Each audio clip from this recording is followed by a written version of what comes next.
All right, so good morning everyone, hello and जय हिंद। पहले तो सॉरी फॉर द डिले, आज 10 मिनट क्लास लेट हो गया। पीपीटी में कुछ इशू हो गया था, उसको सही करने में समय लग गया। तो sorry to keep you guys waiting.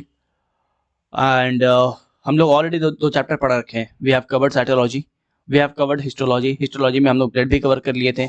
और आज हम लोग का डे 3 है, जहाँ पे हम लोग डीएनए को अच्छे समझने वाले हैं। राइट, ठीक है। एक और चीज़ कि साइटोलॉजी में कुछ चीज़ें थी जो आपको वहाँ पे नहीं बताई गई थी। आपको बताए थे हम कि साइटोलॉजी में जो आपको हम सेल डिविजन्स वगैरह है, राइट, माइटोसिस मेयोसिस जो है वहाँ पे नहीं बताया गया था साइटोलॉजी में, बिकॉज आप प्रॉपरली रिलेट नहीं कर पाते। ये चीज़ों का आप तब समझ पाओगे जब आपको डीएनए आरएनए पता होगा, ठीक है। तो आज हम लोग इस चीज़ को पढ़ने वाले हैं। डीएनए समझेंगे, आरएनए समझेंगे, और इसके बाद हम लोग न्यूक्लियस में क्या होता है वो समझने वाले हैं। हम लोग यहाँ पे कवर करें कि साइटोलॉजी में जो चीज़ें थी, जैसे सेल डिवीजन वगैरह, माइटोसिस मेयोसिस, वो क्या होता है। तो वो सब चीज़ें जो है हम लोग यहाँ पे देखने वाले हैं, ठीक है। बाकी जो डाउट है, पीडीएफ कहाँ मिलेगा कहाँ नहीं मिलेगा, तो पीडीएफ पेड वालों को मिलेगा बस, एंड वो एप्लीकेशन पे मिलेगा, ठीक है। वो एप्लीकेशन पे मिलेगा। तो यहाँ वहाँ की बातें ना करके अब क्लास स्टार्ट करते हैं, ठीक है। तो प्लीज़ अगर कंफर्म कर दें, अगर वॉइस वगैरह प्रॉपर आ रहा है तो प्लीज़ कंफर्म। तो sir, second lecture is not available on your channel. Durga Prasad, second lecture जो है वो आपको एप्लीकेशन पे ही मिलेगा। फर्स्ट लेक्चर केवल हम लोग डेमो के लिए रखे हैं, ठीक है। राइट, चलो स्टार्ट करते हैं। बात करते हैं हम लोग डीएनए के बारे में, that is deoxy ribo nucleic acid, है ना। डीएनए का फुल फॉर्म क्या होता है? फुल फॉर्म होता है इसका डीऑक्सी राइबो न्यूक्लिक एसिड। इसी चैप्टर में हम लोग इनहेरिटेंस को समझेंगे। इसी चैप्टर में हम लोग सेल डिवीजन को भी समझने वाले हैं, ठीक है। चलिए, तो डीएनए के बारे में बात करें तो कुछ बेसिक बातें, कुछ पहले बेसिक बातें, है ना।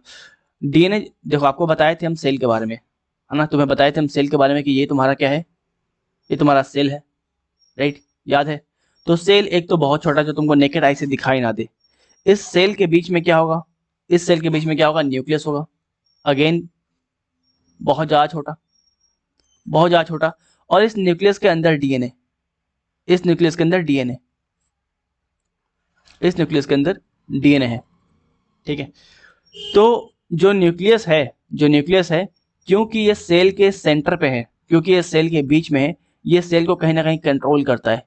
तो न्यूक्लियस को हम लोग बोलते हैं ब्रेन ऑफ द सेल, ठीक है। न्यूक्लियस को बोलते हैं हम लोग ब्रेन ऑफ द सेल, या फिर न्यूक्लियस को ये भी कह सकते हो कि controller of the cell, controller of the cell.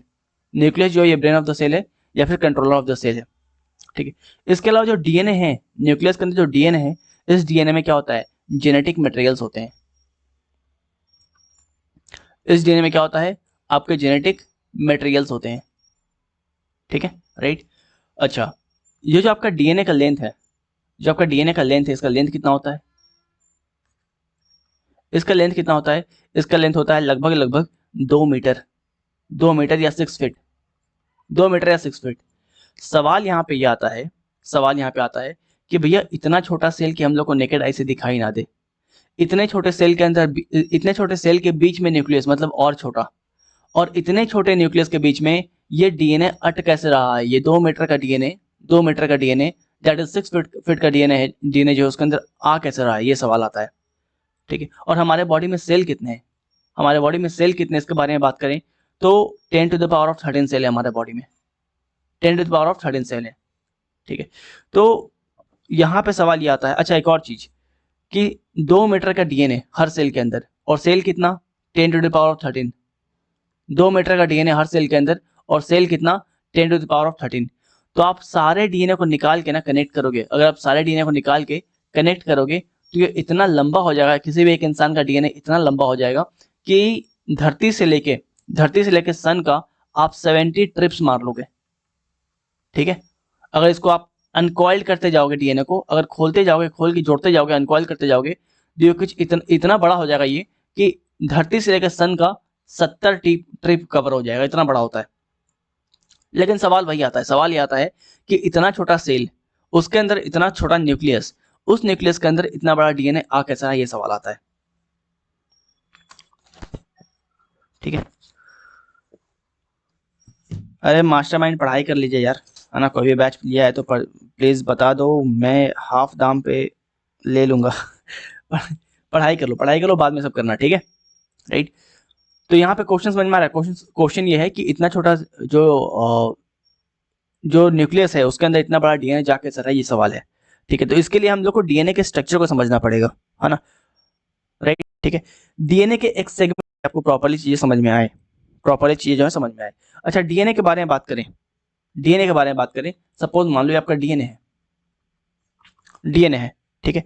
DNA के एक सेगमेंट को क्या बोलते हैं? जीन बोलते हैं। A segment of DNA is known as gene, ठीक है। डीएनए के एक सेगमेंट को क्या बोलते हैं? हम लोग जीन बोलते हैं। गॉट इट, ठीक है। अच्छा, ये जो डीएनए है, ये जो डीएनए है अपने आप को इस तरह से एक प्रोटीन के ऊपर लपेट लेता है। यहाँ पे ये जो आपको ग्रेन लाइक स्ट्रक्चर दिखाई दे रहा है, आपको जो ग्रेन लाइक स्ट्रक्चर दिखाई दे रहा है, जो आपको दानेदार स्ट्रक्चर दिखाई दे रहा है, इसको क्या बोलते हैं?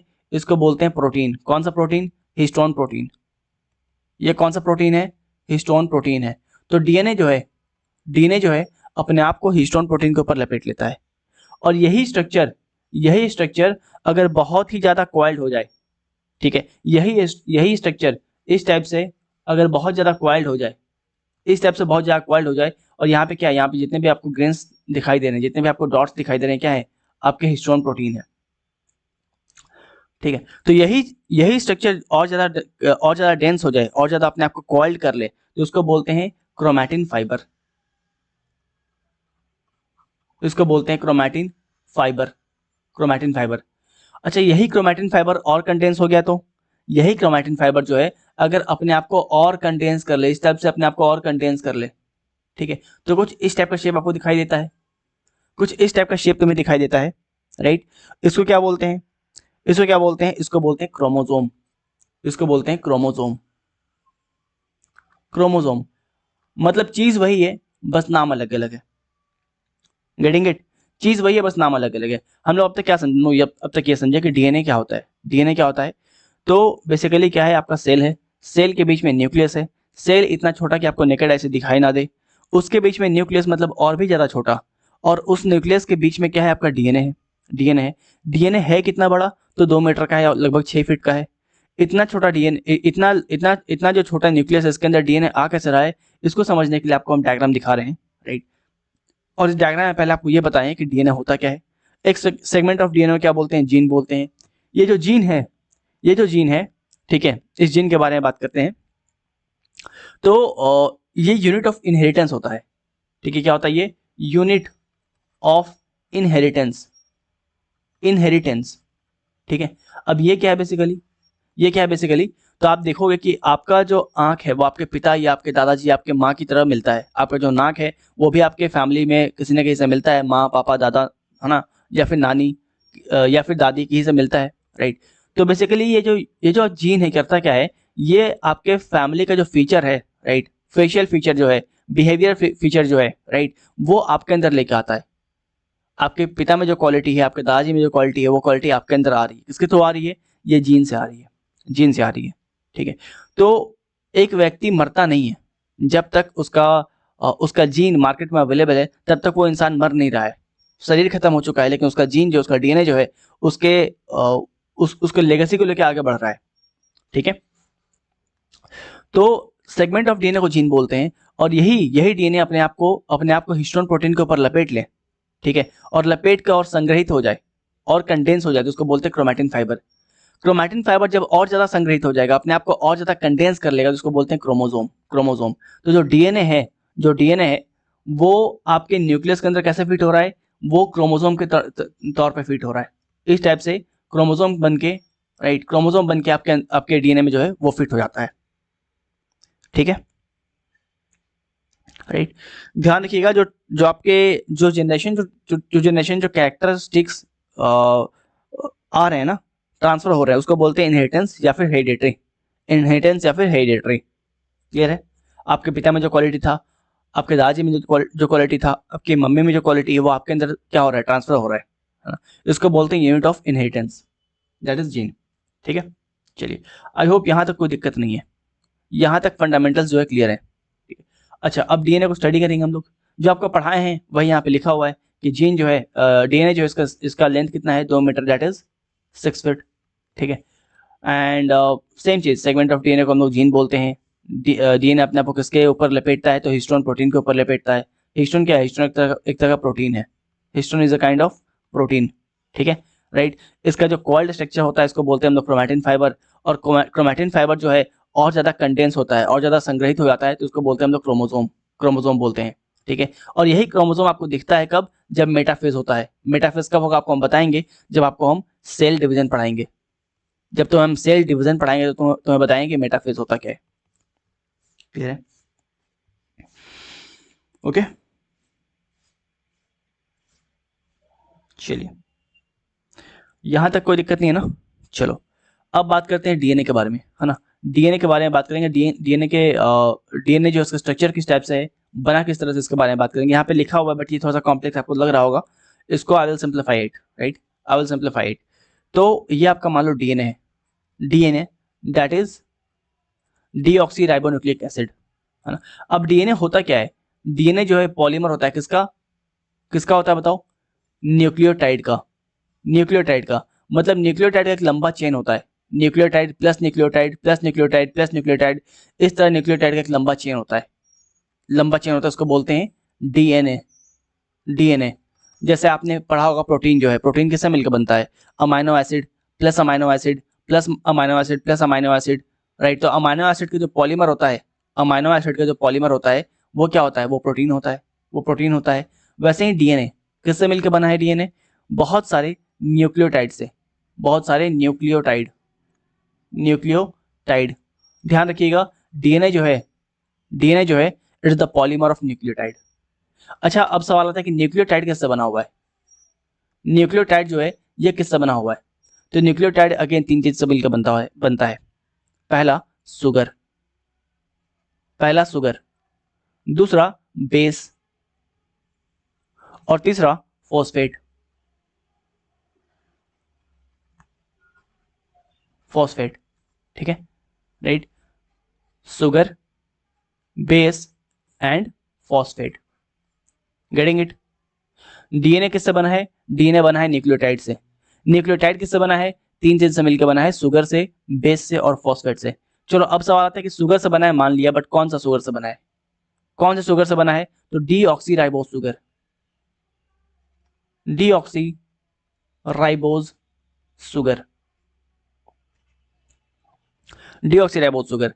अच्छा चलो डीऑक्सीराइबोज सुगर से मिलकर बना है मान लिया, लेकिन ये डीऑक्सीराइबोज सुगर जो है इसका नेचर क्या है, इसका नेचर क्या है, मतलब किस टाइप का सुगर है, तो ये है pentose sugar, it is kind of pentose sugar. Pentose sugar क्या होता है, वो सुगर जिसमें 5 कार्बन इस्तेमाल है, वो सुगर इसके अंदर 5 कार्बन, उसको बोलते हैं पेंटोज सुगर। चलो ठीक है। अब सवाल आता है कि चलो ठीक है हम लोग समझ में आ गया कि क्या सुगर है, किस टाइप का सुगर है, राइट। डीऑक्सीराइबोज सुगर होता क्या है। नाउ द क्वेश्चन इज कि ये बेस क्या है, ये बेस किससे मिलकर बना हुआ है, ये बेस जो ये किससे मिलकर बना हुआ है, तो बेस अगेन आपके 4 चीजों से मिलकर बना हुआ है। पहला एडेनाइन, पहला एडेनाइन, ठीक है। Second one is your thymine, adenine thymine, ठीक है। Third one is your cytosine, cytosine, and the fourth one is your guanine, guanine, getting it, getting it. हम लोग समझे अभी तक क्या समझे, अब तक हम लोग ये समझे कि आपका डीएनए क्या होता है, डीएनए क्या होता है हम लोग ये समझे, राइट। इसके बाद ये देखें कि डीएनए जो है इतना लंबा डीएनए एक न्यूक्लियस के अंदर फिट कैसे हो रहा है, उसको समझाने के लिए आपको हम अलग अलग तरीका बताएं कि डीएनए जो है एक्चुअली वो ओपन रहेगा तो कैसा रहेगा, वो किसके ऊपर अपने आप को लपेटता है, हिस्टोन प्रोटीन के ऊपर लपेटता है। हिस्टोन प्रोटीन के ऊपर अगर बहुत ज्यादा संग्रहित करेगा, लपेटेगा, तो क्रोमैटिन फाइबर बोलेंगे। उसी का और कंडेंस फॉर्म जो हो जाएगा उसको बोलेंगे क्रोमोसोम बोलेंगे, और क्रोमोसोम होने के बाद डीएनए कुछ इस टाइप से दिखता है, ठीक है। यहाँ तक तो क्लियर हो गया था कहानी। कहानी यहाँ से आगे बढ़ता है, डीएनए बनता किससे है, तो डीएनए जो है बहुत सारे न्यूक्लियोटाइड से बनता है। नाउ न्यूक्लियोटाइड किससे बनता है, तो सुगर से, बेस से और फॉस्फेट से बनता है। किस टाइप का सुगर, डीऑक्सीराइबोज सुगर। ये इस सुगर का नेचर कैसा है, तो ये पेंटोज सुगर है। पेंटोज सुगर मतलब C5 कार्बन 5 सुगर है ये। बेस के बारे में बात करें तो जो आपका बेस है ये 4 तरह का बेस का इस्तेमाल किया था यहाँ पे, adenine, thiamine, cytosine and guanine. ठीक है, क्लियर है? चलिए, अच्छा अब जो आपका डीएनए है ना, इसी की तरह थोड़ा बहुत आपका आरएनए भी, इसके बारे में पढ़ेंगे हम लोग। ये आपका डीएनए है, सेम चीज लिखा हुआ है कि बहुत सारे न्यूक्लियोटाइड से मिलकर बना होता है। ठीक है, हर न्यूक्लियोटाइड में जो है 3 चीजें होती हैं। पहला आपका sugar base and phosphate. Sugar base and phosphate, I hope आपको ये डायग्राम जो है समझ में आ रहा होगा। अब सुगर बेस एंड फॉस्फेट 3 चीज से मिलकर बना होता है। ठीक है, क्लियर है? चलो, अब ये जो आपका बेस है, डीएनए में जो बेस है, वो 4 तरह का बेस का इस्तेमाल किया गया है, adenine, thiamine, cytosine and guanine. जो पढ़ा है वही चीज लिखा हुआ है, कुछ अलग यहाँ पे नहीं है, कुछ अलग यहाँ पे नहीं है। ठीक है, अब आगे बात करते हैं। ये आपका सेम चीज है, थोड़ा सा कॉम्प्लेक्स यहाँ पे दिखाया गया डायग्राम वगैरह में, है ना, सेम चीज। अब बात करते हैं आरएनए के बारे में। Moving on to RNA. क्या डीएनए क्लियर है? बताइए, क्या डीएनए क्लियर है? तो आरएनए पे हैं हम लोग।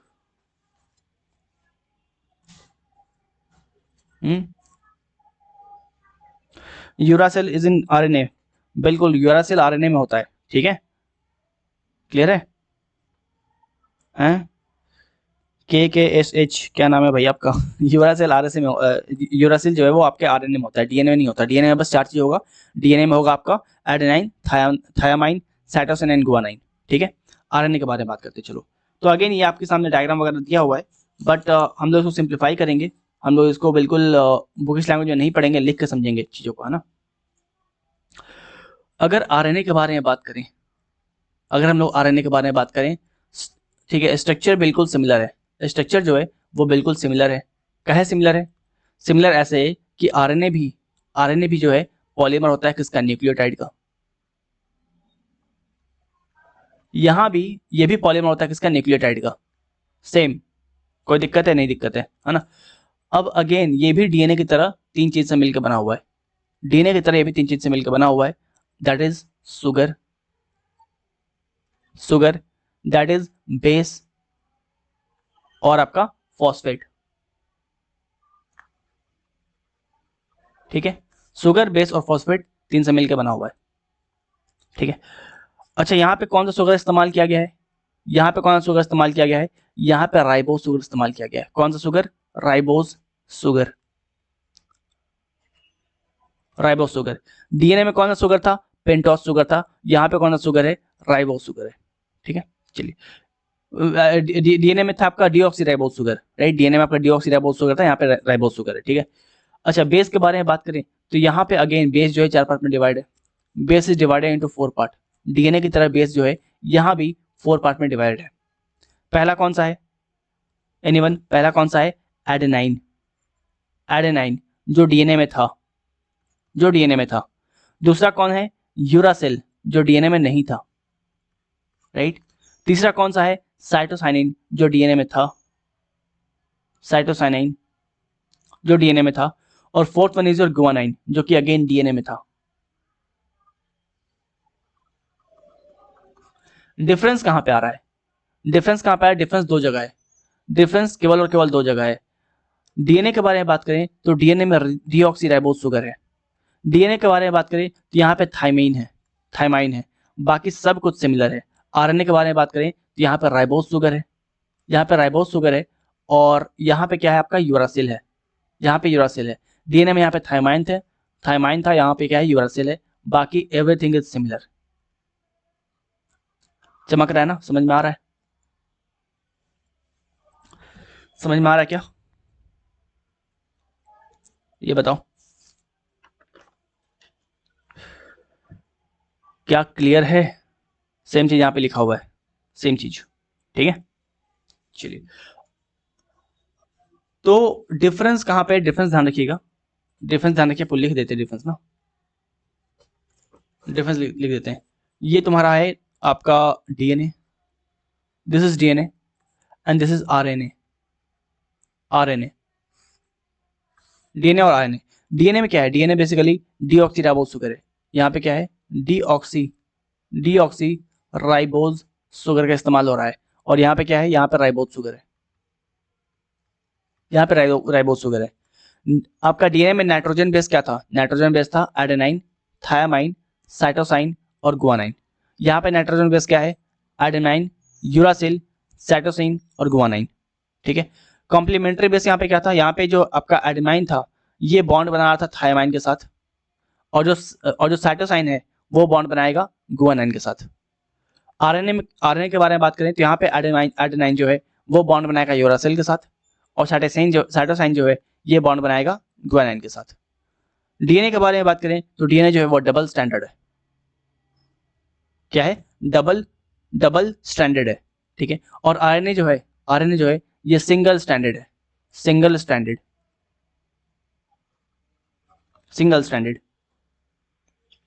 ठीक है।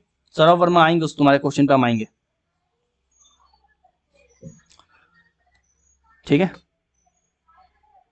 सर आप कल कैसे पॉलिटिक्स क्लास में ज्वाइन हो गए थे? अरे यार क्या बताएं, कल मेरा क्लास आईबी का जो टायर 2 है ना, आईबी वाले जो है उनका टीयर 2 का पेपर था, लाइक टीयर 2 का क्लास था, बट हम स्ट्रीम की चेंज करना भूल गए। पोर्टल पे लॉगिन किया, स्ट्रीम की चेंज करना भूल गए। परमार सर यहाँ पे क्लास ले रहे थे और वहाँ से मेरा क्लास स्टार्ट हो गया। खैर चलो ठीक है ना। यहाँ पे लोग मजे ले रहे थे कि ग्रैंड एंट्री हो गया, हैकर आ गया। चलो ठीक है, बाय मिस्टेक हुआ था वो, है ना। चलिए आगे बढ़ते हैं। ठीक है। तो सेम चीज यहाँ पे लिखा हुआ है, डीएनए और आरएनए के बीच में डिफरेंस यहाँ पे दिखाया गया है। ठीक है, बुझा रहा है? यहाँ पे डिफरेंस दिखाया गया है डायग्राम की हेल्प से। ठीक है। चलिए अब कुछ बात डीएनए के बारे में कुछ बात जान लिया। डीएनए जो है इसका नेचर क्या होता है? इसका नेचर होता है हाइड्रोफिलिक, राइट। डीएनए का नेचर क्या होता है? हाइड्रोफिलिक। हाइड्रोफिलिक मतलब क्या होता है? एनीवन? हाइड्रोफिलिक मतलब क्या होता है? Water loving. What is the meaning of hydrophilic? Water loving, है ना, राइट। हाँ सर सभी बोल रहे थे हैक हो गया। तो ओके, सो डीएनए का जो नेचर क्या होता है? हाइड्रोफिलिक होता है। जरा ये बताना, कल ही पढ़ाए हैं कि जो आपका प्लाज्मा है, प्लाज्मा जो है उसमें कितना % पानी होता है? जरा बताना, प्लाज्मा के अंदर कितना % पानी होता है? कल ही पढ़ाए हैं, ये बताओ। कल ब्लड पढ़ाए हैं और कल बताए हैं कि प्लाज्मा में कितना % पानी होता है। ये वाटर लविंग की उसके बारे में बात करेंगे हम लोग। पहले ये बताओ, कल ही पढ़ाए हैं कि प्लाज्मा जो है इसमें कितने % पानी होता है? 55% बोल रहे हैं, मुंह तोड़ देंगे। ठीक है, 55% नहीं होता है। अंकित बोल रहे हैं 92, बिल्कुल, है ना, बिल्कुल 92% पानी होता है। ठीक है, 92% पानी होता है। कल क्लास में जाकर वापस आप लोग देखिए। ठीक है, कल ही पढ़ाया था। ठीक है ना, क्लियर है?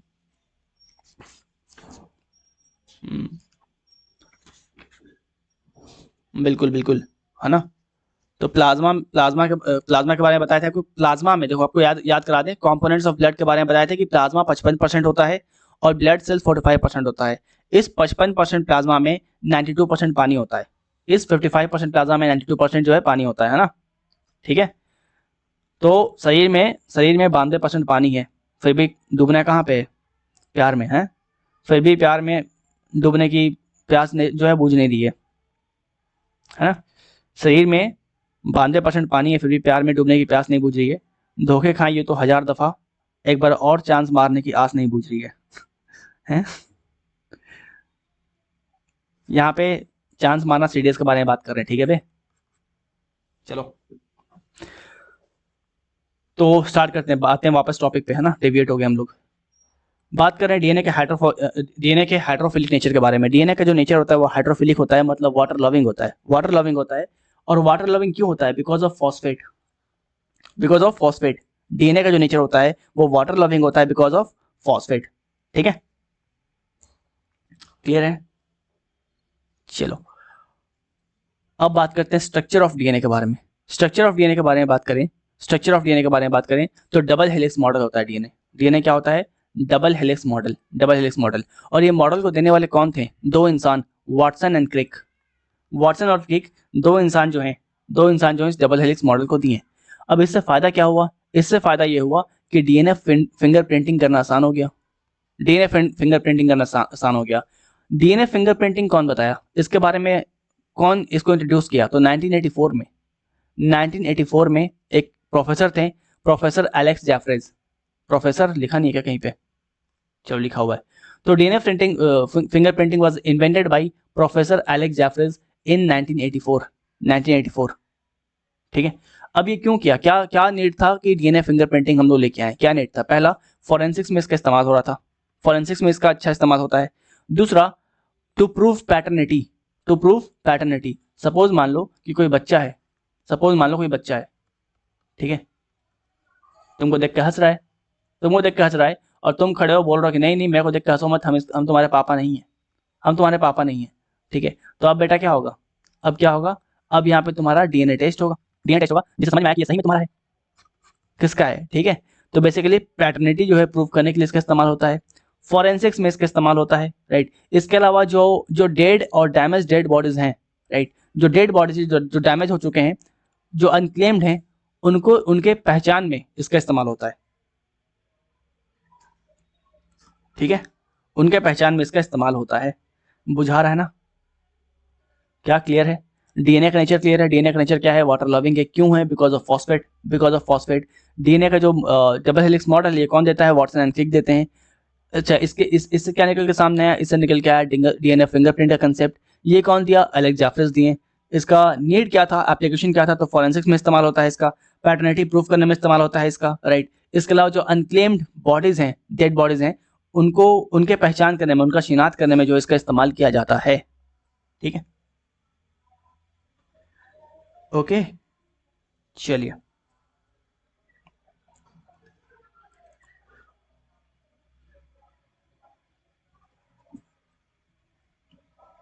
मास्टरमाइंड बोल रहे हैं कि अपने आपने जो बैच परचेज किया है वो मुझे भी मिल सकता है कि आधे दाम पे? क्लास के बाद कर लेना ना भाई, सब ले लेना आधे दाम पे, क्लास के बाद कर लेना, ठीक है। जुगाड़ में लगे हुए हैं यहाँ पे। अच्छा, अब बात करते हैं हम लोग सेल डिवीजन के बारे में, राइट। अब बात करेंगे सेल डिवीजन के बारे में। कहाँ गया?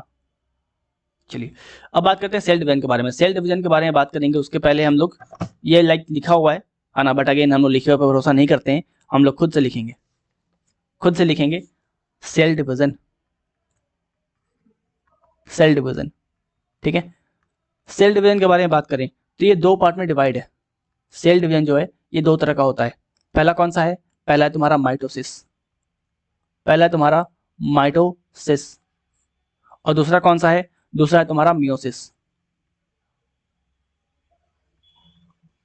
माइटोसिस एंड मियोसिस दो तरह का है, ठीक है। सेल डिवीजन दो तरह का है, माइटोसिस और मियोसिस। माइटोसिस के बारे में बात करें तो इसके बारे में डिस्कवर कौन किया? Who discovered it? Walter Fleming. Who discovered it? Walter Fleming इसको डिस्कवर करते हैं। अच्छा, मियोसिस के बारे में बात करें तो हु डिस्कवर्ड इट? इसको डिस्कवर कौन किया? ऑस्कर हर्टविग।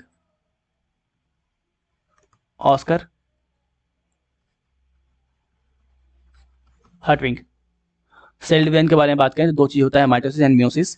माइटोसिस कौन डिस्कवर किया? Walter Fleming. और मियोसिस कौन डिस्कवर करता है?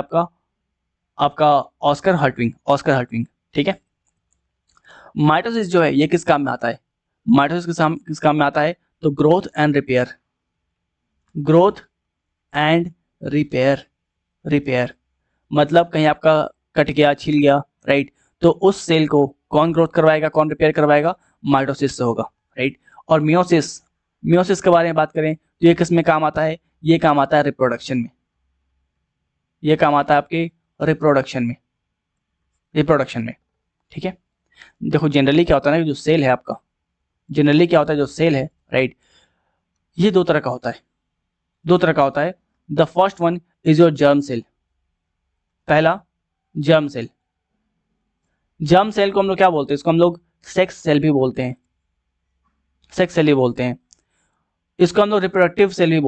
इसको हम लोग रिप्रोडक्टिव सेल भी बोलते हैं, क्यों? क्योंकि ये पार्टिसिपेट करता है कहाँ पे? मियोसिस में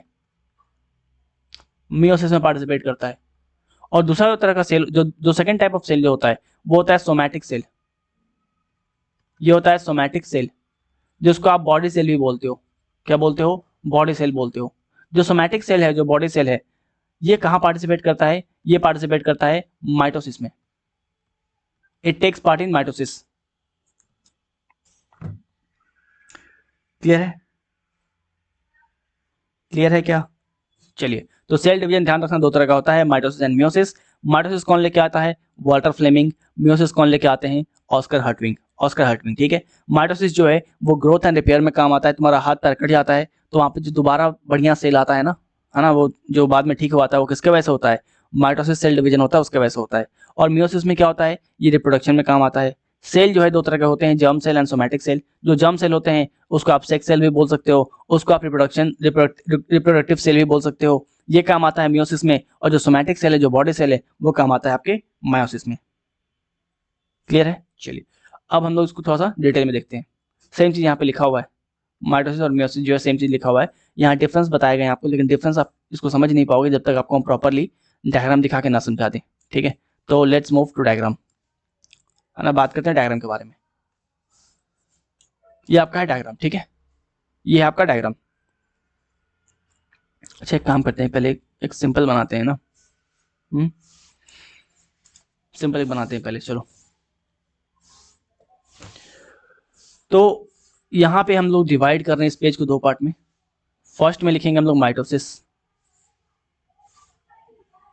माइटोसिस, एंड यहाँ पे करेंगे हम लोग मियोसिस,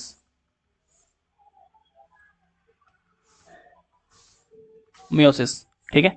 माइटोसिस के बारे में बात करें, माइटोसिस के बारे में बात करें तो ये आपका सेल है, ये सेल है, राइट। और इसके एन का वैल्यू कितना है? सॉरी, यहाँ पे क्रोमोसोम कितने हैं? 2n। क्रोमोसोम कितने हैं? 2n, 2n। और एन का वैल्यू कितना है? 23। एन का वैल्यू कितना है? 23। एन का वैल्यू 23 मतलब कि कितने क्रोमोसोम हो गए? 46 क्रोमोसोम्स हो गए। कितने हो गए? 46 क्रोमोसोम हो गए। तो ये एक बार डिवाइड होगा, ये क्या होगा? एक बार डिवाइड होगा, एक बार डिवाइड होगा। और क्योंकि ये माइटोसिस है, क्योंकि माइटोसिस है तो इसका इस्तेमाल कहाँ पे हो रहा है? ग्रोथ और रिपेयर में, ग्रोथ और रिपेयर में। तो सपोज मान लो कि तुम्हारे हाथ में या तुम्हारे घुटने में, है ना, कुछ कर रहे थे तो तुम्हारा घुटना छिल गया है, खेल कूद रहे थे तो तुम्हारा घुटना छिल गया है ना। जब घुटना छिल गया है, जब घुटना छिल गया है तो वहां पे क्या होगा? वहां पे नए सेल आएंगे। जब नए सेल आएंगे तो जो पुराना सेल था जिसमें 46 क्रोमोसोम था, नए वाले में 46 क्रोमोसोम होना चाहिए, वरना वो कुछ और लगेगा, है ना, राइट। तो नया वाला जो है, जो नया वाला है, जो नया वाला है, राइट, यहां पे भी आपका 46 क्रोमोसोम मिलेगा, दैट इज 2n, 2n, ठीक है। यहां भी आपको 2n मिलेगा, दैट इज 46 क्रोमोसोम मिलेगा, ठीक है। Getting it? क्लियर है? तो माइटोसिस में क्या होता है? माइटोसिस में जो है एक बार डिवीजन होता है। माइटोसिस में क्या होता है? एक बार डिवीजन होता है, इसको बोलते हैं डाइप्लॉइड, इसको बोलते हैं डाइप्लॉइड। यहाँ पे एक बार डिवीजन होता है और 46 क्रोमोसोम जो चले आते हैं, है ना। जहाँ तुम्हारा हाथ छिल गया, जहाँ तुम्हारा पैर छिल गया है, घुटना छिल गया है, वहाँ पे नए सेल जो आएंगे वो बिल्कुल फर्स्ट वाले की तरह कॉपीड होंगे। फर्स्ट में जो था वो सेकंड यहाँ पे कॉपीड होगा। जेनेटिक मटेरियल भी कॉपीड होगा, जो जेनेटिक मटेरियल यहाँ पे था सेम जेनेटिक मटेरियल यहाँ पे आएगा। हर एक चीज कॉपीड होगा, हर एक चीज कॉपीड होगा। लेकिन मियोसिस में क्या होगा? ये होता है हैप्लॉइड। ये क्या होता है? ये क्या होता है? हैप्लॉइड। मतलब यहाँ पे क्या होता है? यहाँ पे होता ये है बेसिकली कि ये आपका एक सेल है, सेल है 2n दैट इज 46 क्रोमोसोम का, 2n दैट इज 46 क्रोमोसोम का। अच्छा, मियोसिस का इस्तेमाल कहाँ पे होता है? ये इस्तेमाल किया जाएगा रिप्रोडक्शन में, ये इस्तेमाल कहाँ पे होगा? रिप्रोडक्शन में, ठीक है, राइट। तो जो 46 क्रोमोसोम है, जो 46 क्रोमोसोम है, ये दो बार स्प्लिट होगा, ठीक है। हैप्लॉइड है, ये दो बार स्प्लिट होगा। फर्स्ट टाइम स्प्लिट होगा, 46 यहाँ पे मिलेगा और 46 जो है यहाँ पे मिलेगा। सेकेंड टाइम अगेन स्प्लिट होगा, second time again daughter cells में स्प्लिट होगा, 23 chromosomes, 23 chromosomes, 23 chromosomes and 23 chromosomes, ठीक है। ध्यान रखिए कि ये जेनेटिकली डिफरेंट होगा, ये जो है जेनेटिकली डिफरेंट होगा, ठीक है। सपोज मान लो कि जो आपका डॉटर सेल बन रहा है, जो तुम्हारा डॉटर सेल बन रहा है, ये फर्स्ट वाले से अलग होगा ना, नाक मुंह सब अलग अलग होगा, ठीक है, क्लियर है। तो यहाँ पे कौन से सेल पार्टिसिपेट करते हैं? यहाँ पे जर्म सेल पार्टिसिपेट करते हैं। यहाँ पे आपके रिप्रोडक्टिव जो सेल्स है वो पार्टिसिपेट करते हैं, बट यहाँ पे कौन सेल पार्टिसिपेट करेगा, यहाँ पे आपका सोमैटिक सेल, यहाँ पे सोमैटिक सेल पार्टिसिपेट करेंगे, ठीक है। ये आपके असेक्सुअल रिप्रोडक्शन में भी इस्तेमाल होता है, ये आपके असेक्सुअल रिप्रोडक्शन में इस्तेमाल होता है।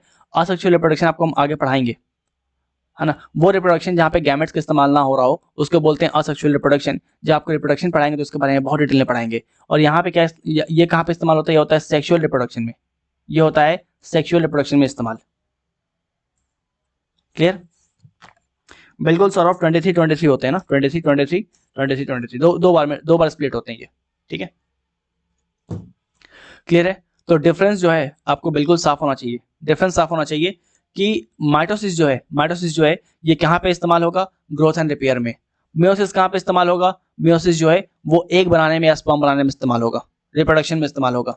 जो आपका माइटोसिस है, माइटोसिस जो है यहाँ पे न्यूक्लियर डिवीजन जो है एक बार होगा और उसके बाद 2 आइडेंटिकल सेल बनेंगे। लेकिन जो आपका मियोसिस है यहाँ पे एक बार न्यूक्लियर डिवीजन हुआ, फिर आपका 2 बार न्यूक्लियर डिवीजन हुआ और यहाँ पे आपके 4 आइडेंटिकल सेल बने। माइटोसिस में क्या होता है, डीएनए कॉपी होता है, डीएनए जो है कॉपी होता है और न्यूक्लियस जो है डिवाइड होता है, एक बार डिवाइड होता है। लेकिन मियोसिस में डीएनए कॉपी होता है और जो आपके न्यूक्लियस है वो 2 बार डिवाइड होते हैं, है ना। जो आपका माइटोसिस है, इसको बोलते हैं इक्वेशनल डिवीजन, इसको बोलते हैं इक्वेशनल डिवीजन, इसको बोलते हैं इक्वेशनल डिवीजन। और जो मियोसिस है इसको बोलते हैं रिडक्शनल डिवीजन, रिडक्शनल डिवीजन। क्यों इसको बोलते हैं रिडक्शनल डिवीजन, क्यों, यहाँ पे देखो 46 था क्रोमोसोम, यहाँ पे 23 हो गया, तो ये क्या है, रिडक्शनल डिवीजन है, ठीक है। यहाँ पे क्या होगा, बेसिकली सोमैटिक सेल और बॉडी सेल पार्टिसिपेट कर रहे होंगे और यहाँ पे रिप्रोडक्टिव सेल जो है वो पार्टिसिपेट कर रहे होंगे। क्लियर, ठीक है। चलो, आई होप ये चीज आपको क्लियर हो चुका है। सेम चीज यहाँ पे देखो डायग्राम के थ्रू बताया गया है, ये पेरेंट सेल है ना, सेम चीज। चलिए, यहाँ पे सेम चीज देखो, यहाँ पे एक एनिमेटेड जेएफ के थ्रू आपको दिखाए हैं। क्या दिख रहा है आप लोगों को, दिख रहा है क्या? लास्ट वाला पॉइंट क्लियर नहीं था फिंगरप्रिंट में, फिंगरप्रिंट में क्या था यार, फिंगरप्रिंट में लास्ट पॉइंट तो यही था कि अनक्लेम्ड जो बॉडी है उसको पहचानने में काम आता है ये डीएनए फिंगरप्रिंटिंग, ठीक है। Clear, okay. चलो, चलिए आगे बढ़ते हैं। अब बहुत ही इंपॉर्टेंट टॉपिक जो आप क्लास 12 में आता है, 12 एनसीईआरटी में है, that is central dogma. Central dogma आपको बताए थे कि 8, 9, 10 एनसीईआरटी आप खुद से पढ़ सकते हो, बट 11, 12 आप खुद से नहीं पढ़ोगे। वो पार्ट जो कि आपके सिलेबस में है और 11, 12 से आते हैं उसको यहाँ पे हम साथ ही साथ कराते जाएंगे, ठीक है, उसको हम साथ ही साथ कराते जाएंगे। तो now moving on to central dogma. Central dogma के बारे में बात किया जाए तो ये है क्या, it is a process by which instructions in the DNA are converted into functional product, ठीक है, right. Basically it was proposed in year 1958 में जो इसको प्रपोज किया गया, कौन प्रपोज करता है, फ्रांसिस क्रिक प्रपोज करते हैं। अच्छा, सेंट्रल डोग्मा जो है ये न्यूज में कब आया, जब कोविड स्टार्ट हुआ, जब कोविड-19 स्टार्ट हुआ तो सेंट्रल डोग्मा न्यूज में आया। कैसे आया पहले आपको बता दें हम थोड़ा सा, है ना। थोड़ा सा हम लोग डायग्राम बना के खुद से समझेंगे, उसके बाद यहाँ पे डायग्राम बना हुआ है, आपको डायग्राम सिंप्लीफाइड लगेगा, पहले हम बता देते हैं वो समझ लो। होता क्या है बेसिकली, आपका डीएनए है, मान लो ये क्या है, तुम्हारा डीएनए है, ठीक है। तो ये मान लो डीएनए है, यहाँ पे डीएनए है, यहाँ पे तुम्हारा क्या है, आरएनए है, आरएनए, ठीक है। यहाँ पे क्या है तुम्हारा, प्रोटीन है, प्रोटीन है, ठीक है। तो डीएनए से डीएनए बनता है। आपको पता है कि कोविड में क्या हुआ था, याद है कोविड में क्या हुआ था, कोविड में आपके बॉडी में वायरस घुस रहा था, आपके बॉडी में वायरस जा रहा था, ठीक है। वायरस जाने के बाद क्या करता, वायरस के पास क्या था, आरएनए था, वायरस के पास क्या था, आरएनए था। अब वायरस क्या कर रहा है, आपके बॉडी में जाने के बाद आपके डीएनए को कॉपी कर रहा है, आपके डीएनए को कॉपी कर रहा है, और आपके डीएनए को कॉपी करने के बाद बहुत सारा उसका जेरॉक्स बना रहा है, मतलब सेम डीएनए लगातार बहुत सारा कॉपी कर दे रहा है धड़ाधड़, ठीक है। इतना डीएनए कॉपी कर दे रहा है कि आपका बॉडी पहचान नहीं पा रहा कि आपका डीएनए कौन सा है और वायरस वाला डीएनए कौन सा है, इसीलिए इतना कॉम्प्लेक्स हो गया था ये, राइट।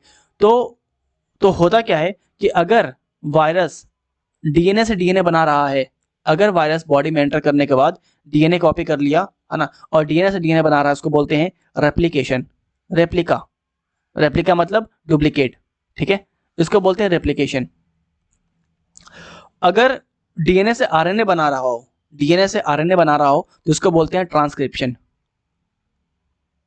ट्रांसक्रिप्शन, ठीक है। लेकिन वायरस करके आता, वायरस के पास तो था आरएनए, वायरस के पास क्या था, आरएनए था। तो वायरस आपके बॉडी में घुसने के बाद आरएनए से डीएनए बना रहा था, ठीक है। ये बॉडी में घुसने के बाद जो है ना आरएनए से डीएनए बना रहा था, जिसको बोलते हैं रिवर्स ट्रांसक्रिप्शन, इसको बोलते हैं रिवर्स ट्रांसक्रिप्शन, ठीक है। और एक बार ये आरएनए से डीएनए बना लिया, उसके बाद धड़ाधड़ रेप्लिकेशन कर रहा था, मतलब डीएनए का कॉपी निकाल रहा था, इसलिए इतना कॉम्प्लिकेटेड हो गया था ये, ठीक है। अच्छा, जब आरएनए प्रोटीन में कन्वर्ट होगा, जब आरएनए से प्रोटीन बनेगा तो क्या होगा, तब क्या बोलेंगे इसको बोलेंगे ट्रांसलेशन, इसको बोलेंगे ट्रांसलेशन, ठीक है। क्लियर है क्या? तो सेम चीज यहां पे दिखाया गया है, सेम चीज यहां पे दिखाया गया है, ठीक है। जब भी डीएनए से डीएनए बनेगा, जब भी डीएनए से डीएनए बनेगा उसको बोलेंगे रेप्लिकेशन, डीएनए से जब आरएनए बनता है इसको बोलते हैं ट्रांसक्रिप्शन, और जब आरएनए से डीएनए बनता है इसको बोलते हैं reverse transcription, reverse transcription. RNA से जब प्रोटीन बनता है तो उसको बोलते हैं ट्रांसलेशन, ठीक है। तो ये आपको डायग्राम आई थिंक अभी क्लियर हो गया होगा, अभी यहाँ पे किसी को कोई दिक्कत नहीं होगा, क्लियर है? बुझा रहा है ना, सब चीज चमक रहा है। चलिए, इसके ऊपर बहुत बार क्वेश्चन भी पूछे गए हैं, सेंट्रल डॉगमा के ऊपर कोविड-19 के बाद से क्वेश्चन आना स्टार्ट हो चुके हैं, उसके पहले नहीं होते थे, लेकिन कोविड-19 के बाद से आना स्टार्ट हो गए हैं। ऑल्दो ये आपके क्लास 8-9-10 के एनसीईआरटी में नहीं मिलेगा, ठीक है। जो भी चीज़ आपके 8-9-10 में नहीं है, बट जहाँ से सवाल आ रहे हैं 11-12 का कंसेप्ट है, टॉपिक्स आपको यहाँ पे इस तरह ऐड करके पढ़ाते रहेंगे, ठीक है। चलो, अब बात करते हैं हम लोग, देखो हम लोग क्या पढ़े थे, माइटोसिस पढ़े थे ना, माइटोसिस पढ़े थे। तो माइटोसिस का जो सेल डिवीजन है इसको बहुत तरीके से पढ़ना पड़ेगा, बिकॉज यहाँ से भी आपके एग्जाम में मल्टीपल सवाल जो आए हुए हैं, ठीक है। बट अगेन हम लोग यहाँ पे, आपको यहाँ पे दिखाई दे रहा है, बट इसको हम लोग अगेन ब्रेक करेंगे, right, we will break it, ठीक है। तो आपको पता है कि माइटोसिस क्या होता है, ये आपको पता है, ये पता है कि माइटोसिस क्या होता है भाई, सेल डिवीजन हो रहा है, सेल डिवाइड हो रहा है, लेकिन इसका सीक्वेंस होता है, सीक्वेंस होता है that is prophase, prophase, metaphase, metaphase, anaphase, anaphase और टेलीफेज, टेलीफेज।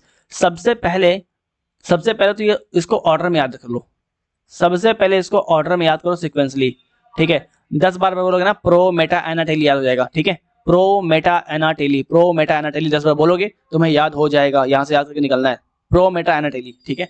ये, और इसको समझाने के लिए आपको हम एक ट्रिक का इस्तेमाल करेंगे, एक मेमोनिक्स का इस्तेमाल करेंगे, दैट इज पापा, मम्मी और तुम, ठीक है। पापा, मम्मी और तुम, पापा से प्रोफेज, मम्मी से मेटाफेज, और से एनाफेज, और तुम से टेलीफेज, तुमसे टेलीफेज, ठीक है, right. Pro meta एनाटेली, papa mummy और तुम। अब इसको समझना है, देखो समझना क्यों है, बिकॉज जब माइटोसिस होता है तो 4 प्रक्रिया से होकर गुजरता है, माइटोसिस जब होता है ना तो 4 प्रोसेस होकर गुजरता है। जो फर्स्ट प्रोसेस है उसको बोलते हैं प्रोफेज, सेकंड प्रोसेस को बोलते हैं मेटाफेज, थर्ड प्रोसेस को बोलते हैं एनाफेज, एंड फोर्थ प्रोसेस को बोलते हैं टेलीफेज। तो तुम्हें जानना पड़ेगा कि हर प्रोसेस में हो क्या रहा है, प्रो मेटा एनाटेली, ये जो चारों प्रोसेस है, इस चारों प्रोसेस में क्या क्या हो रहा है, इनको आपको समझना पड़ेगा। इनको समझने के लिए आप आ जाओ इस डायग्राम पे, कहाँ गया बे ये डायग्राम, ठीक है, इस डायग्राम पे आ जाओ। अब देखो यहाँ पे क्या है, फर्स्ट स्टेज जो है क्या है, प्रोफेज है, फर्स्ट स्टेज क्या है, प्रोफेज है। तो होता क्या है कि मान लो तुम कुछ पढ़ाई लिखाई कर नहीं रहे हो, घर में बैठे हुए हो और रील चला रहे हो, हैं 20-22 साल के हो गए हो, 25 साल के हो गए हो, घर में बैठे हो रील चला रहे हो, तो तुम्हारे पापा क्या बोलेंगे, तुम्हारे फादर क्या बोलेंगे कि ये भाई नालायक, एक काम कर, घर के दहलीज से जो बाउंड्री दिखाना है, बाउंड्री, राइट, ये आपको बाउंड्री दिखाई दे रहा है ना, तो इस बाउंड्री से बाहर निकलो, इस घर के दहलीज से बाउंड्री से बाहर निकलो, बाहर जाओ, दिल्ली जाओ, बॉम्बे जाओ, है ना, जाके अपना पढ़ाई करो, आईएएस वाईएस बनो, देश को संभालो, बैठ के रील चला रहे हो। तो यहाँ पे क्या होगा, papa will help you to disappear from the house, है ना, घर से तुमको निकालने का प्रयास करेंगे। तो जो बाउंड्री है, जो घर के आसपास बाउंड्री है, अंदर में तुम बैठे हो, दिख रहे हो, ये अंदर में तुम बैठे हो, तो ये बाउंड्री टूटने का प्रयास किया जाएगा। ध्यान रखिए कि प्रोफेज जो है ये फर्स्ट स्टेज है, ये फर्स्ट स्टेज है, ठीक है। यहाँ पे क्या होता है, यहाँ पे होता यह है कि तुम बीच में आराम से बैठे हुए, तुम बीच में है ना। जो क्रोमोसोम जो ये देख रहे हो, ये क्या है बेसिकली, ये तुम हो, दैट इज क्रोमोसोम मटेरियल्स। ये क्या है, क्रोमोसोम मटेरियल, दैट इज तुम हो, ठीक है। तो यहाँ पे क्या होता है, क्रोमोसोम मटेरियल्स अंदर बैठे हुए हैं, क्रोमोसोम मटेरियल जो है अंदर बैठे हुए हैं। और यहाँ पे क्या होता है, यहाँ पे क्या होता है, न्यूक्लियर मेम्ब्रेन जो है धीरे धीरे डिसैपियर होना स्टार्ट होगा, क्योंकि घर वाले तुमको बाहर निकाल रहे हैं। तो न्यूक्लियर मेम्ब्रेन जो है, दैट इज बाउंड्री जो है, nuclear membrane that is boundary, बताया था ना आपको, याद है, न्यूक्लियर मेम्ब्रेन पढ़ाए थे आपको कि भैया ये आपका सेल है, ये एनिमल सेल है ना।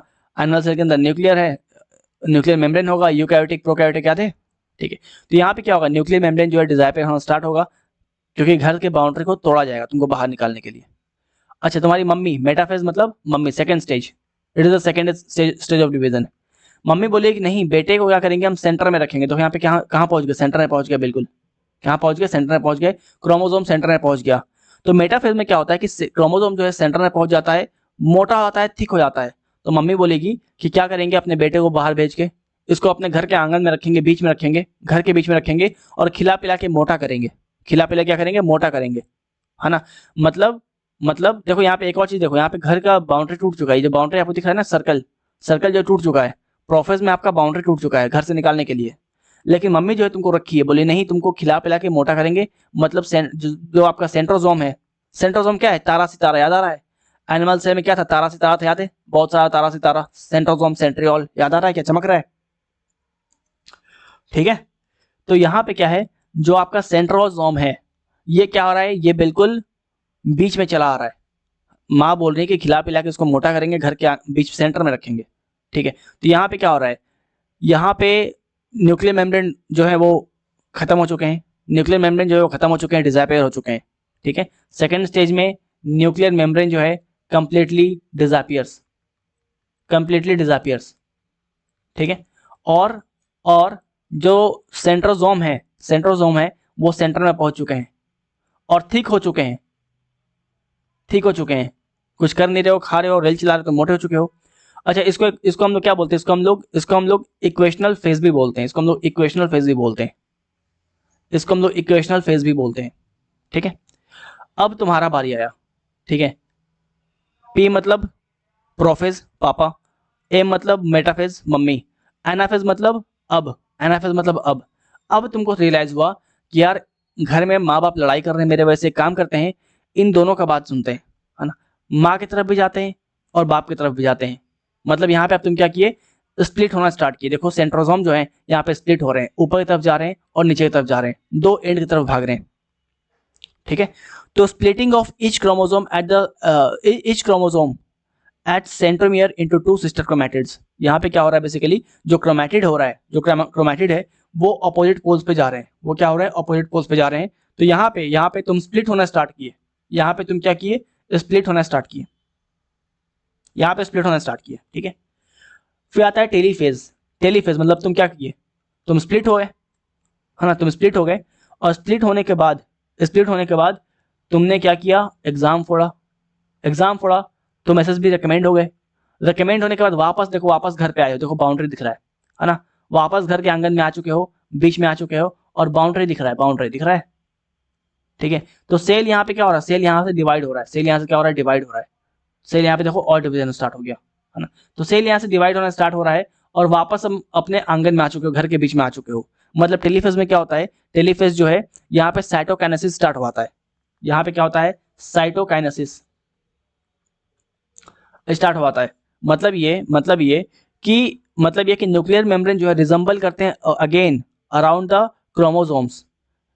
जो यहाँ पे घर का जो आपका घर का बाउंड्री ब्रेक हो गया था, जो आपके न्यूक्लियस, गोल्गी कॉम्प्लेक्स, है ना, जो आपके एंडोप्लाज्मिक रेटिकुलम जो गायब हो रहे थे, वो यहाँ पे वापस दिखना स्टार्ट करेंगे, वापस दिखना स्टार्ट करेंगे, और फाइनली क्या होगा, आप दो पार्ट में टूट जाओगे। फाइनली यहाँ पे क्या होगा, सेल का डिवीजन हो जाएगा, ठीक है, क्लियर है। Sir please make class available for 24 hours, क्योंकि वर्किंग एम्प्लॉय हैं एंड नाइट में टाइम मिलता है पढ़ने का। So unknown ji, it's not possible कि 24 आवर्स के लिए क्लास जो है वो यहाँ पे यूट्यूब पे छोड़ दिया जाए, एंड ये मेरे हाथ में भी नहीं है, ठीक है, टीम के हाथ में, एंड ये पॉसिबल भी नहीं है। हाँ, ये बेसिकली पेड बैच है जो कि फ्री लाया जा रहा है आप लोग के लिए, ताकि लाइव आप लोग फ्री देख पाओ, this is all we can do. ठीक है, चलिए यहां तक क्लियर है क्या? क्या क्लियर है? क्या क्लियर है?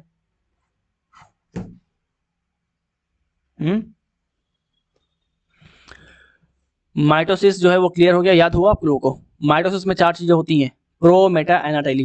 Pro, meta, ana telo. प्रो में क्या होगा? प्रो में क्या होगा? फादर जो है, प्रो में क्या होगा? फादर जो है वो तुम घर से निकालने का प्रयास करेंगे, और घर से निकालने के चक्कर में क्या करेंगे? बाउंड्री टूटेगा, बाउंड्री टूटेगा, बाउंड्री टूटेगा, और जितने भी आपके सेल ऑर्गेनल्स हैं वो डिसअपियर होना स्टार्ट करेंगे। धीरे धीरे सेल ऑर्गेनल्स जो क्या होंगे? डिसअपियर होंगे। ठीक है। मेटाफेज में क्या होगा? मेटाफेज में क्या होगा? जितने भी आपके क्रोमोसोम मटेरियल हैं वो बीच में आ जाएंगे। माँ बोलेगी कि भाई घर में रहेगा बेटा, है ना, नालायक है तो क्या हुआ? मेरा है, टेढ़ा है तो क्या हुआ? मेरा है, मेरा है। घर के बीच में रहेगा, आंगन में रहेगा, और खा पी के मोटा होगा। तो यहाँ पे क्या होता है? यहाँ पे देखो ये क्रोमोसोम मटेरियल जो है वो बीच में संग्रहित हो जाते हैं और ठीक हो जाते हैं, मोटे हो जाते हैं। एनाफेज में तुमको रियलाइज होता है कि नहीं, हमको निकलना तो पड़ेगा, नालायक तो हो चुके हैं, है ना, ब्रेकअप भी हो चुका है, लाइफ में कुछ रहा नहीं करने के लिए, सीरियस निकालते हैं। तुमने पढ़ाई करने के लिए क्या किए, क्या किया? स्प्लिट करना स्टार्ट किया। तुमने स्प्लिट करना स्टार्ट किया और क्रोमोसोम मटेरियल्स जो हैं वो दो अपोजिट डायरेक्शन में, अपोजिट पोल्स में मूव करना स्टार्ट कर देते हैं। इसके बाद टेलीफेज, टेलीफेज जो इसको साइटोकाइनेसिस बोलते हैं बेसिकली। यहाँ पे तुम बेसिकली क्या करते हो? एग्जाम निकालते हो, एसएसबी रिकमेंड होते हो, और वापस अपने घर को पहुंचते हो। देखो वापस से बीच में आ गए हो, वापस से घर में आते हो, और वापस से न्यूक्लियर मेम्ब्रेन जो यहाँ पे रिजम्बल होना स्टार्ट होता है। वापस से न्यूक्लियर मेम्ब्रेन जो है रिजम्बल होना स्टार्ट होता है, घर का बाउंड्री जो है वो लगना स्टार्ट होता है, और फाइनली ये 2 पार्ट में डिवाइड होते हो। मतलब 2 पार्ट में डिवाइड कैसे हो गए? घर वालों ने शादी करा दिया, हम तो हमारे तो होगा अब। ठीक है, क्लियर है क्या?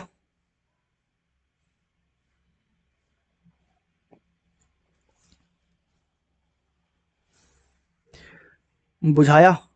जरा बताना।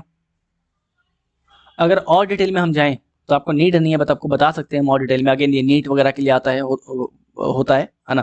प्रोफेज में और भी बहुत कुछ होते हैं। फॉर एग्जांपल आपके लेप्टोटीन होता है प्रोफेज के अंदर, एक स्टेज होता है, उसको बोलते हैं leptotene.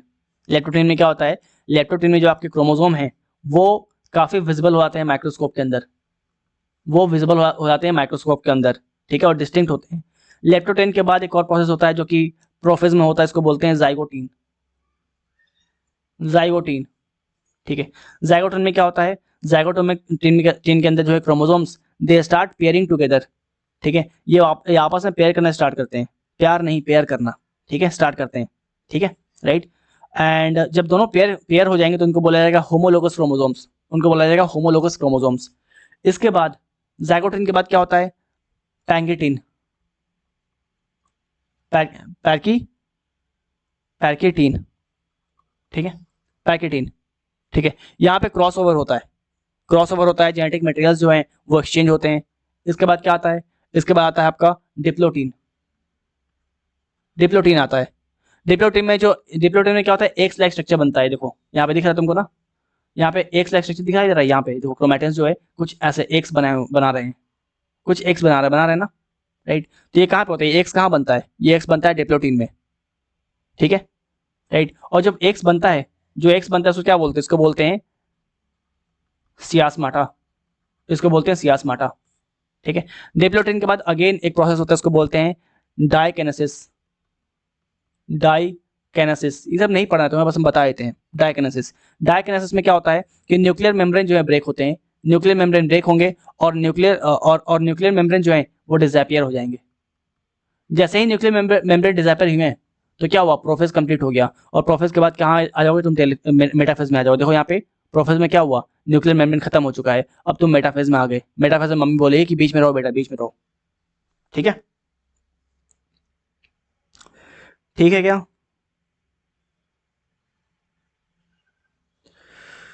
Sir last year back है तो लेने की जरूरत थोड़ी है सर। क्या बैक है यार, बोल कर रहे हो? क्या समझ में आ रहा है क्या? थोड़ा डिटेल में आपको बता दिए, थोड़ा सा कुछ ज़्यादा डिटेल में चले गए हम, बट इतना आपको पढ़ना नहीं है, बट हम बता दिए, ध्यान रखना आप लोग। ठीक है, बेसिकली यहाँ पे क्या किए हम? सीक्वेंस ऑफ माइटोसिस बताए हैं। 4 सीक्वेंस है, प्रो, मेटा, एनाटेली, पापा मम्मी और तुम। प्रो, मेटा, एनाटेली, पापा मम्मी और तुम। प्रो में क्या होगा? प्रो में क्या होगा? प्रो में क्या होगा? तो प्रो में पहले आपको, आप बीच में हो, न्यूक्लियर मेम्ब्रेन डिसअपियर होगा। उसके होने के पीछे बहुत सारे प्रोसेस है। लेप्टोन होगा, जाइटोन होगा, ठीक है, राइट। इसके अलावा पाइटीन होगा, डिप्लोटीन होगा, फिर डायकाइनेसिस होगा, और जब डायकाइनेसिस हो जाएगा तो आपके आसपास का जो न्यूक्लियर मेम्ब्रेन है वो ब्रेक हो जाएगा। उसके बाद कहाँ जाओगे आप? बीच में जाओगे सारे के सारे, राइट, बीच में जाओगे, थिक हो जाओगे। मेटाफेज के बाद आप जाओगे एनाफेज में, जहाँ पे आप स्प्लिट होगे, और टेलीफेज फाइनली पहुंच जाओगे, जहाँ पे आप प्रॉपरली वापस अपने घर पे आ जाओगे, बीच में आ जाओगे, ठीक है। सर सेंट्रोसोम क्या है? सेंट्रोसोम बताया तो था दोस्त, सेंट्रोसोम नहीं भूल गए क्या? सेंट्रोसोम भूल गए? कल तुमको बताए थे, नहीं फर्स्ट डे बताए थे कि ये तुम्हारा सेल है, ये सेल है, राइट। और सेल के अंदर बहुत कुछ होगा, न्यूक्लियस होगा, ठीक है, न्यूक्लियस होगा, न्यूक्लियोलियस होगा, एंडोप्लाज्मिक रेटिकुलम होगा, गोल्गी बॉडी होगा, माइटोकॉन्ड्रिया होगा, है ना, राइट, आपका ठीक है। इसके अलावा बहुत सारे तारा सितारा होंगे, स्टार लाइक स्ट्रक्चर होंगे, जिसको क्या बोलते हैं? इसको बोलते हैं सेंट्रोसोम, जिसको बोलते हैं सेंट्रोसोम। और ये सेंट्रोसोम जो है ये डिवाइड होते हैं, जब सेल डिवीजन होता है तो इनका भी डिवीजन होगा, जब सेल डिवीजन होगा तो इनका भी डिवीजन होगा। और जिनका डिवीजन हो रहा है वो माइटोसिस के अंदर कैसे हो रहा है, इसको हम दिखाए हैं 4 स्टेप से, प्रो मेटा एना टेली। याद आ रहा है कुछ? याद आ रहा है उमा शंकर जी, याद आ रहा है आपको? सर पीडीएफ प्रोवाइड कर देना टेलीग्राम पर। निशु पीडीएफ शायद पेड वालों के लिए, स्क्रीनशॉट ले सकते हो आप, है ना। कुलदीप ठीक है, कल से हम ना पीवाईक्यू लेके आएंगे साथ में, ठीक है। कल से क्या करेंगे हम?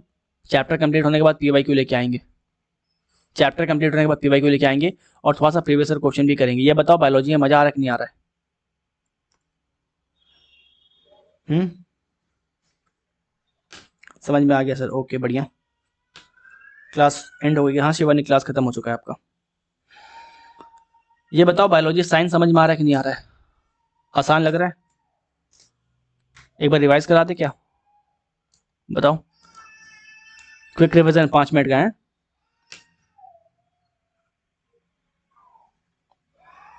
सर क्लासेस ओवर दीपेंद्र, बिल्कुल क्लासेस ओवर, ठीक है।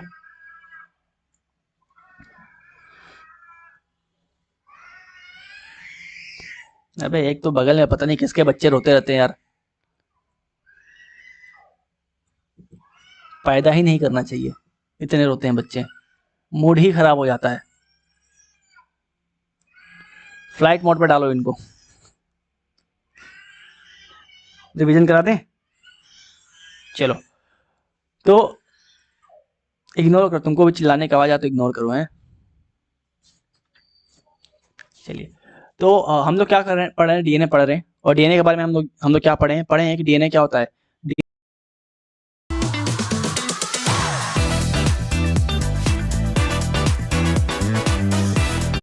रिसेंटली मैं क्या